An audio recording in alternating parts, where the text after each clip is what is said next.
नमस्कार दोस्तों, स्वागत है आपका। आज मैं आपको सुनाऊंगा नागराज की एक बेहतरीन कॉमिक्स जिसका नाम है सो जा नागराज। तो ये कहानी शुरू होती है। नागराज अपने बिस्तर में सो रहा होता है कि तभी अचानक हड़बड़ा के उठ बैठता है। उसने एक ऐसा सपना देखा होता है जो उसे बिल्कुल सच लग रहा होता है। वह इसकी पुष्टि के लिए डॉक्टर के पास जाता है जो कि एक साइकियाट्रिस्ट होती हैं। वह नागराज से कहती हैं कि ऐसे सपने आना आम बात है। मैं एक डॉक्टर हूँ लेकिन फिर भी मुझको अजीबोगरीब सपने आते हैं, तो तुम्हें बिल्कुल भी घबराने की ज़रूरत नहीं है। यह सुनने के बाद नागराज वहाँ से चला जाता है। उसके बाद वह भारती कम्युनिकेशन पहुँचता है जहाँ पे वह राज के रूप में काम करता है। तो वहाँ भारती राज से कहती है कि तुम्हें डॉक्टर के पास जाने की क्या ज़रूरत थी, सपना आना तो एक आम बात है। लेकिन नागराज कहता है कि नहीं, यह सपना आम नहीं है, ये बिल्कुल सच जैसा लग रहा होता है। तभी नागराज को पता चलता है कि भारती कम्युनिकेशन की बिल्डिंग के पास कुछ हंगामा हो रहा है। तो उसे याद आता है कि यह घटनाक्रम तो बिल्कुल उसके सपने जैसा है।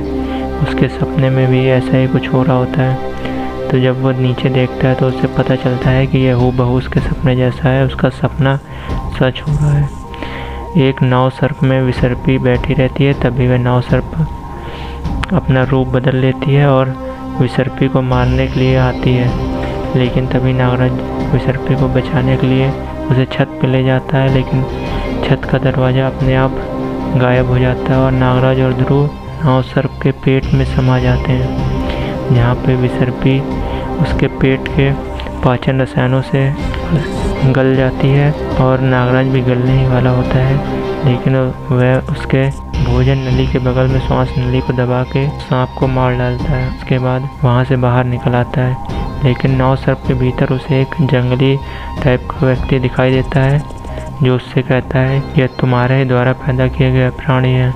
नागराज को कुछ समझ नहीं आता है। उसके बाद नागराज फिर से डॉक्टर के पास जाता है, लेकिन डॉक्टर कहती हैं कि किसी भी निर्णय पे पहुंचने के लिए यह बहुत जल्दबाजी होगी। अगर तुम्हें फिर से कोई ऐसा सपना आता है तो मेरे पास आना।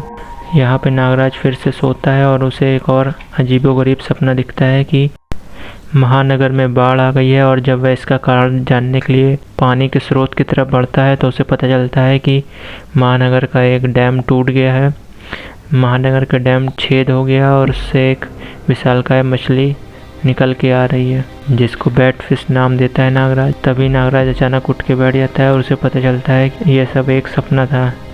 लेकिन तभी वह सोचता है कि ये सपना है कि सच। वह बाहर अपनी खिड़की से झांकता है तो उसका सपना इस बार फिर से सच होने लगता है, क्योंकि फिर से सड़क में पूरा पानी भरने लगता है।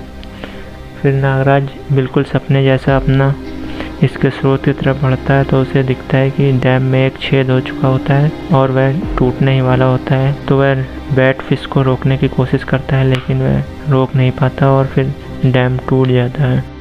बैट फिश से निपटने के लिए नागराज को कोई भी उपाय नहीं सूझ रहा होता है। लेकिन तभी वहाँ पे नागराज को अंडर सी उपकरण दिखाई देते हैं जिसमें एक वैक्यूम पंप होता है, जिसकी मदद से नागराज उस बैट फिश को मार देता है और उस बैट फिश को बांध के छेद में फंसा देता है, जिसके कारण बांध का पानी रुक जाता है। उसके बाद नागराज वापस भारती कम्युनिकेशन में आता है और कहता है कि अब मेरा शक सही हो चुका है, मेरे सपने सच में बदलना है, इसलिए मुझको सोना नहीं है। लेकिन नागराज को बहुत ज़्यादा नींद आ रही होती है, इसका कारण नहीं समझ पा रहा होता है। इस घटना के बाद एक छोटी मोटी घटना होती है जिसमें एक दुकानदार को कुछ व्यक्ति लूट रहे होते हैं। तो जैसा कि नागराज का एक सर्प वहाँ पे नागराज को मानसिक संकेत भेजता है। उसके बाद नागराज वहाँ पे आ जाता है, लेकिन उसको इतनी तेज़ नींद आ रही होती है कि वह वहीं पे उन गुंडों की गोली खा के वहीं पे गिर जाता है। फिर उसको सौडांगी जगाती है और कहती है उठो नागराज, तुम इतना सो क्यों रहे हो। उसके बाद वहाँ पे भारती अपनी गाड़ी लेके पहुँचती है और नागराज फिर से डॉक्टर सासी के पास पहुँच जाता है और डॉक्टर सासी उसको एक नींद न आने का इंजेक्शन देती है। फिर नागराज उनसे कहता है कि मैंने उस जंगली व्यक्ति को कहीं देखा है लेकिन मुझे याद नहीं आ रहा है। तो डॉक्टर सासी कहती है कि वह याद तुम्हारे मस्तिष्क में छिपी है, मैं तुमको हिप्नोटाइज करके वह याद बाहर निकलवा लूँगी। लेकिन नागराज कहता है कि मुझको हिप्नोटाइज करना मुझको केवल मैं ही हिप्नोटाइज कर सकता हूँ और कोई नहीं। तो नागराज को वह आइडिया मिल जाता है और वह शीशे से खुद की आंखों में देख के खुद को हिप्नोटाइज करता है और उसे याद आता है कि पल्स पोलियो के पिलाने के धोखे से एक आदमी ने उसको कुछ दवा पिलाई थी जो बिल्कुल वही कबीले वाले व्यक्ति की तरह दिखता है। उसके बाद से ही नागराज को अजीबोगरीब सपने आने शुरू हुए थे। तब उसके बाद डॉक्टर को पता चलता है कि उसके सीरम में कुछ गड़बड़ी है, जिसके कारण वह द्रव उसके ब्रेन के सेल्स को मार रहा है। अगर नागराज जल्दी से जल्दी सोया नहीं तो वह 2 दिन के अंदर मर जाएगा। तभी वेदाचार भील राज अकोला को साथ में लेके आते हैं, जो एक आयुर्वेदाचार होते हैं। वह नागराज को बताते हैं यह एक स्वप्न बूटी अर्क का कमाल है, जिसके कारण तुम्हें अजीबोगरीब सपने कोई व्यक्ति दिखा रहा है।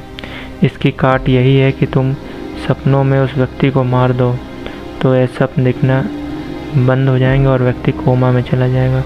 लेकिन नागराज कहता है कि स्वप्न में मैं कैसे उसको मार सकता हूँ, क्योंकि स्वप्न तो उसके कंट्रोल में है। इसका इलाज डॉक्टर सासी कहती हैं कि इसका इलाज लूसिड ड्रीम्स हैं, जिसकी मदद से तुम अपने सपनों को अपना मनचाहा रूप दे सकते हो। मैं तुमको एक ऐसी दवाई दूंगी जिसके कारण तुम अपने सपनों को कंट्रोल कर सकते हो। तो नागराज तैयार हो जाता है, सपने में जाने की तैयारी करता है और किसी शख्स को सावधान करता है कि कोई भी उसको सपने से जगाए नहीं तो वह सपना सच हो जाएगा।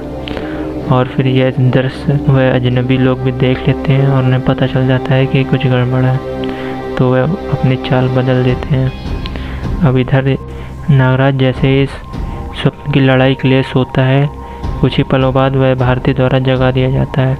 ऐसा नागराज को लग रहा होता है और वह सोचता है कि उसने क्या सपना देखा, उसे याद नहीं आ रहा होता है।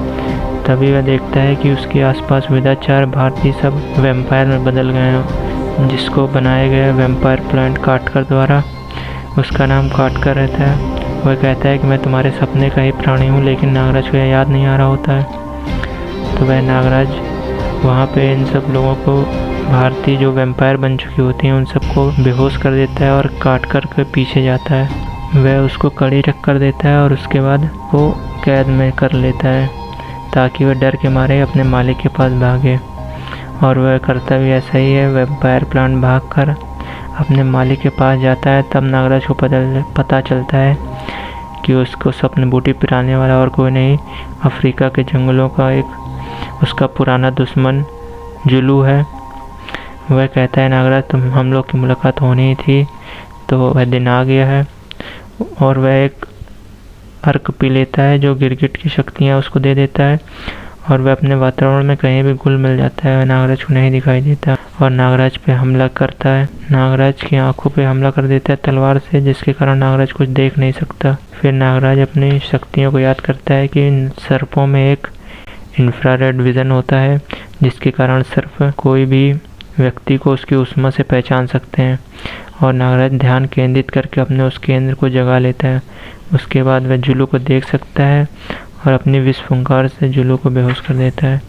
लेकिन तभी यहाँ पे अंधेरा छा जाता है। नागराज सोचता है कि यह क्या हो रहा है। तभी वह अचानक उठ बैठता है और उसे पता चलता है जो ये सब देख रहा था वह सब एक सपना था और वह बिल्कुल ठीक ठाक है। और यहाँ जो व्यक्ति नागराज को सपना दिखा रहा होता है वह खुद कोमा में जा चुका होता है।